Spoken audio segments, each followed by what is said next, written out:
what are the things you have to kind of keep in mind while you are cross-examining a police officer. Yeah. One general principle of cross-examination is no matter how good an experienced trial court attorney would be with his skills or maybe his experience of cross-examination or conducting trials, you can still do a great job and on a lot of occasions outperform that experienced trial lawyer by just being meticulous, being thorough with your file. Having mastery over your file is the number one thing that you can do.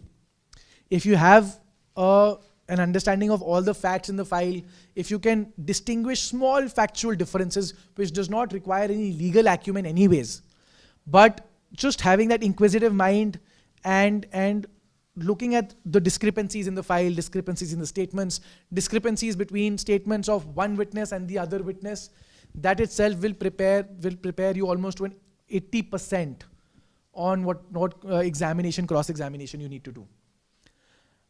After that, you look at the entire testimony, the deposition, be it the chief and the cross-examination, as a bird's eye view of the entire narrative.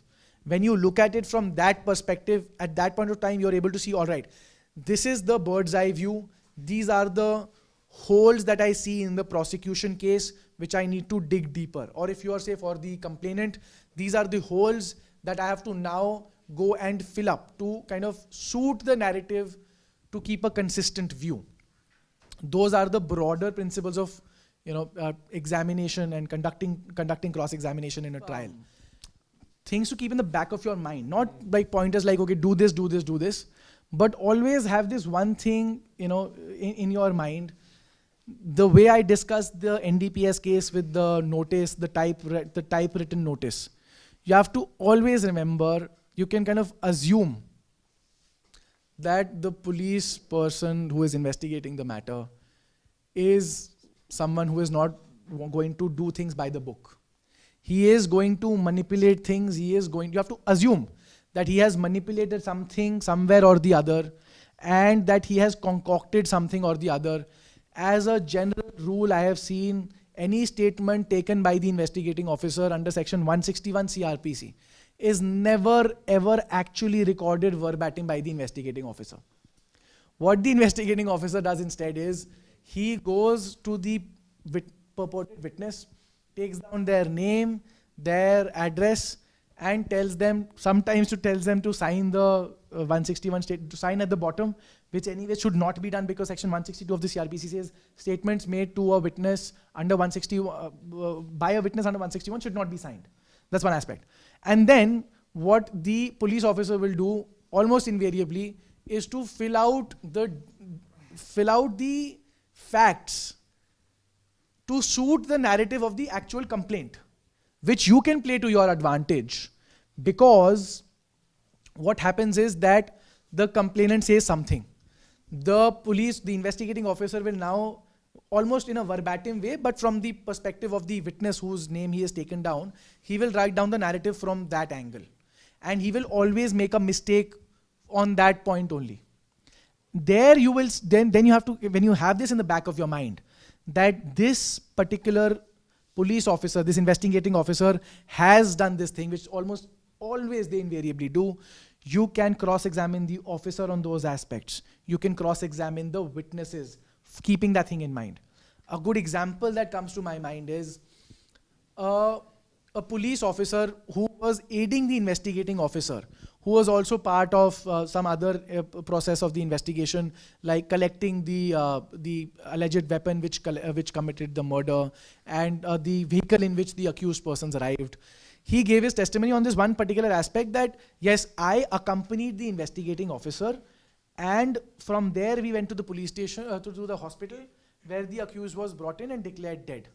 And that was my job. I am an eyewitness to the fact that we went together, we saw these witnesses, I took this one particular piece of whatever, not contraband, but one incriminating material, I think blood cloth or something, and then I took it with me and I deposited it in the police station. This was the only role of the police officer. Now again, His statement is also there under section 161 of the CRPC because he's a witness. He'll also give his statement. So his statement is, मैं यहाँ गया, मैंने ये करा, और मैं इतना आ गया. This much role he has. But now when we went in to cross-examine that police officer, we started asking, okay, is this place that the alleged offense occurred at? It was murder, 302. Was there, what were the houses shaped like? How closely packed were the lanes? How many people did you see over there? How many people were there? What time did they say that the incident occurred?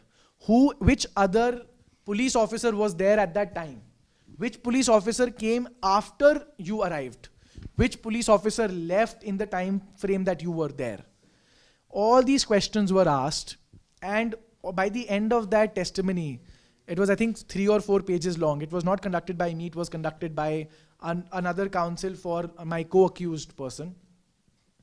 At the end of it, the police officer came up with something which was in direct contradiction to whatever he has, to one particular thing that he had stated in his examination in chief. So then this counsel confronted the witness with that particular statement and said, now you tell me, जो ये बोला था ये सही बोल रहे हो या ये बोला था ये सही बोल रहे हो? And then the police officer says, जो अब बोल रहा हूँ वो सही बोल रहा हूँ. And at that point of time, the public prosecutor had to then step in and say, my lord, now I wish to cross-examine the witness. I want to declare this witness hostile. And now I want to cross-examine this witness. And then again went back to this conversation and again pressed him from 3 or 4 different angles. But whatever came out, once that person is caught, he is caught.